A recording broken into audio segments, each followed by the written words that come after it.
Hello दोस्तों, welcome to आपके अपने चैनल कमाओ इंडिया। तो मार्केट काफ़ी क्रूशियल मोमेंट पर था और आप सबने देखे होंगे मार्केट थोड़ा सा राइज ऑन सेल हो रहा था।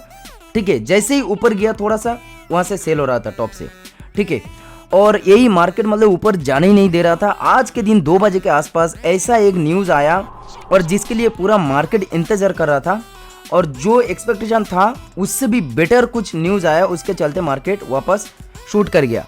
तो इसी अनसर्टेनिटी मोमेंट पे आप अगर निफ्टी देखे आज के दिन, देखिए पॉजिटिव क्लोजिंग लिया 130 पॉइंट्स का और यहाँ पे 2 बजे के आसपास मैं दिखाऊं तो देखिए लगभग 2 बजे के आसपास से पूरा शूट कर गया। शुरू में तो ये नेगेटिव चल रहा था।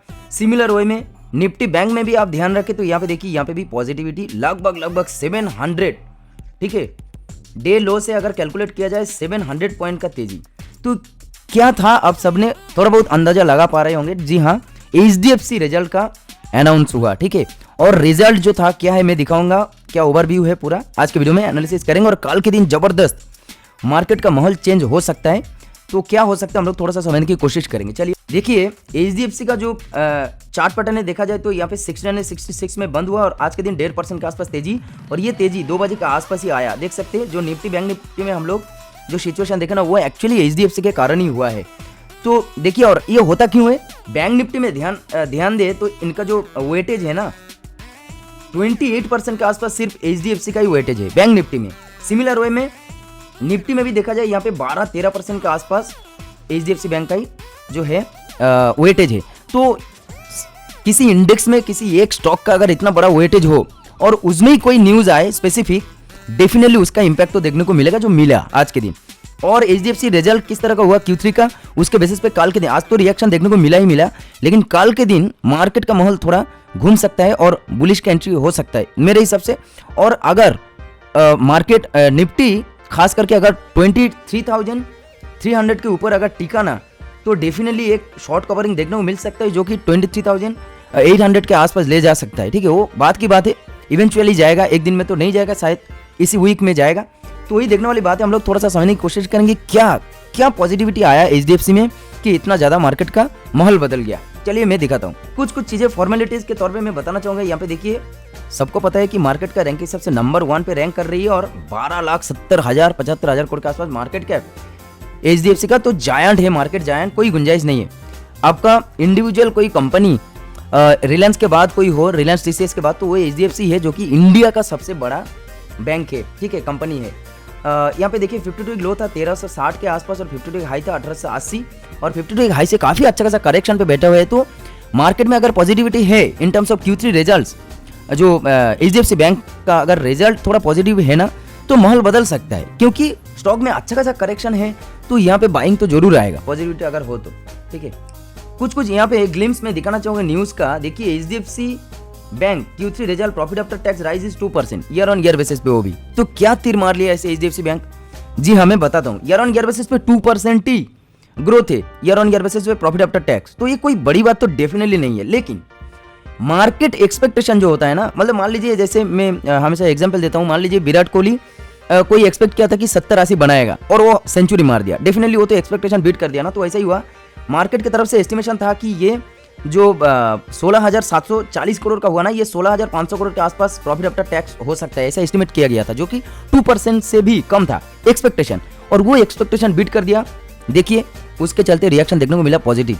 और ये ना काफ़ी कंपनी में देखने को मिला कि रिजल्ट उतना मतलब बुरा नहीं है, लेकिन एक्सपेक्टेशन मीट नहीं कर पाया, एस्टिमेशन मीट नहीं कर पाया, बीट नहीं कर पाया, तो नेगेटिव रिएक्शन बड़े बड़े कंपनी में देखने को मिला।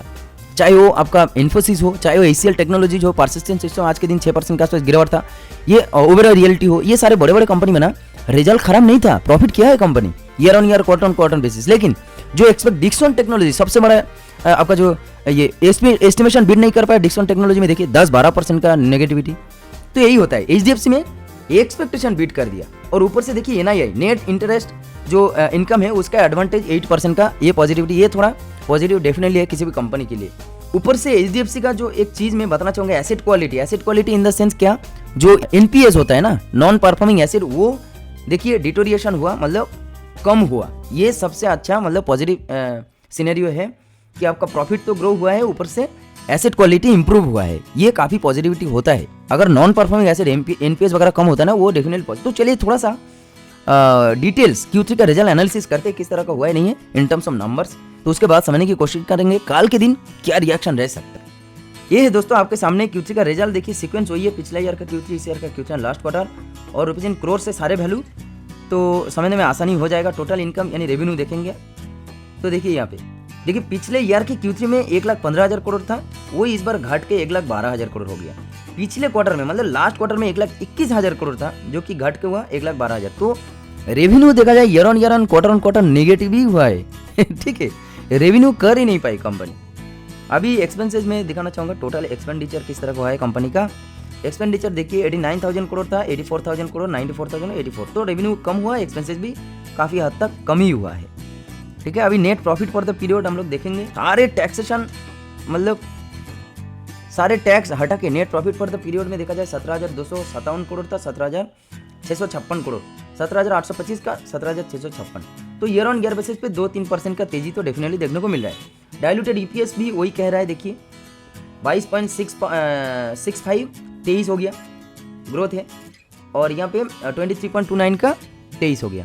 ठीक है, तो क्वार्टर ऑन क्वार्टर बेसिस पे कोई खास ग्रोथ नहीं है, लेकिन ईयर ऑन ईयर बेसिस पे बड़े कंपनी ना, अभी मार्केट का जो माहौल है, बड़े कंपनी में ईयर ऑन ईयर बेसिस पे अगर नेगेटिविटी आया तो वो काफ़ी ज़्यादा नेगेटिव होता है, क्योंकि बड़े कंपनी में कॉन्सेंट्रेटेड पोर्टफोलियो होता है बड़े बड़े इन्वेस्टर्स का, उसमें अगर ईयर ऑन ईयर बेसिस पे कोई रिटर्न ना बने तो डेफिनेटली वो नेगेटिविटी है। इसके चलते ही काफ़ी सारे कंपनी में हम लोग को रिएक्शन देखने को मिला, और एचडीएफसी में ये पॉजिटिव था। अभी काल के दिन दोस्तों गैप अप का चांसेस है, क्योंकि एचडीएफसी का रिजल्ट डेफिनेटली अच्छा हुआ है, और आज के दिन 1 घंटे में उसका रिएक्शन देखने को मिला। और एक चीज़ मैं दिखाना चाहूँगा साथ साथ, देखिएगा यहाँ पे आप ध्यान दीजिए दोस्तों, ये जो है ना 1 आवर का टाइम फ्रेम में एचडीएफसी बैंक का चार्ट, देखिए कितना बड़ा बड़ा कैंडल बना है। ठीक है, अच्छा खासा वॉल्यूम में बाइंग हुआ है, और यहाँ से ऊपर ही गया है, और ये जो एक कंसोलिडेटेड जोन था ना, इसको तोड़कर निकल गया, ये सबसे बड़ा पॉजिटिव पॉइंट है।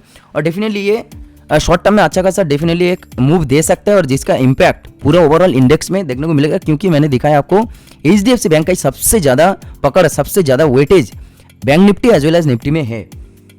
तो डेफिनेटली एचडीएफसी बैंक में तो आप फोकस रखिएगा कल के दिन। और ऊपर से मैं बोलूँगा बैंक निफ्टी का जो मंथली एक्सपायरी है उसमें भी आप अगर ट्रेडिंग करते हो तो डेफिनेटली जो ट्रेडर्स फ्रेंड्स हैं वो ध्यान रख सकते हैं, पोजिशनल ट्रेडिंग बन सकता है, इस महीने में मंथली पॉजिटिव क्लोजिंग ले सकता है। ठीक है, बैंक निफ्टी और निफ्टी में भी थोड़ा सा पॉजिटिविटी रहेगा, उसके साथ साथ सेंटिमेंट चेंज हो जाएगा ना, तो आईसीआईसीआई बैंक का भी देखिएगा, आईसीआईसीआई बैंक, एसबीआई, ये सारा पॉजिटिव रहेगा कल, ऐसा लगता है मेरे हिसाब से। कोई डायरेक्ट रिकमेंडेशन नहीं है, तो आप अपना हिसाब से अगर ट्रेडिंग करते तो करिएगा, लेकिन इन्वेस्टमेंट के तौर पर काफ़ी अच्छा खासा डिस्काउंट में बड़े बड़े स्टॉक्स मिल रहे हैं, उसमें आप सेंटिमेंट बदल सकता है। और 23,000 जो है निफ्टी का काफ़ी बड़ा एक बॉटम बन चुका है, उसका नीचे जब तक नहीं आएगा तब तक बड़ा मूव नीचे की तरफ देखने को नहीं मिलेगा।